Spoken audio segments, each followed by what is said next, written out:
বাজেটের নিত্য প্রয়োজনীয় পণ্যে প্রস্তাবিত উৎসে কর প্রত্যাহার সহ সরকারকে ৭ দফা দাবি জানিয়েছে বাংলাদেশ রেস্তোরাঁ মালিক সমিতি। রাজধানীর বিজয়নগরে সংগঠনটির কার্যালয়ে সকালে এক সংবাদ সম্মেলনে সমিতির মহাসচিব বলেন, বর্তমানে ব্যবসা কমে গেছে ৪০% পর্যন্ত। ভ্যাট গ্রহণের আওতা না বাড়ালে ভ্যাট বন্ধের হুঁশিয়ারিও দেন তিনি। ভ্যাটের আওতা পুনর্বিন্যাস এবং স্বল্প সুদে ঋণ সুবিধা দেওয়ার দাবিও জানান তারা। পাশাপাশি আমলা ও ম্যাজিস্ট্রেটরা কালা কানুনের মাধ্যমে হয়রানি করছে অভিযোগ করেন তারা।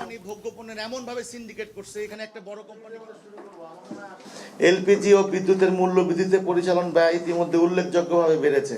নিত্য প্রয়োজনীয় দ্রব্যের ক্ষেত্রে প্রস্তাবিত উৎসে কর 0.5% এবং সম্পূরক শুল্ক 10% সম্পূর্ণভাবে হ্রাস করার প্রস্তাব। কেটারিং সার্ভিসের নামে যে 15% ভ্যাট আছে, ভ্যাটের হার একই হইতে হবে।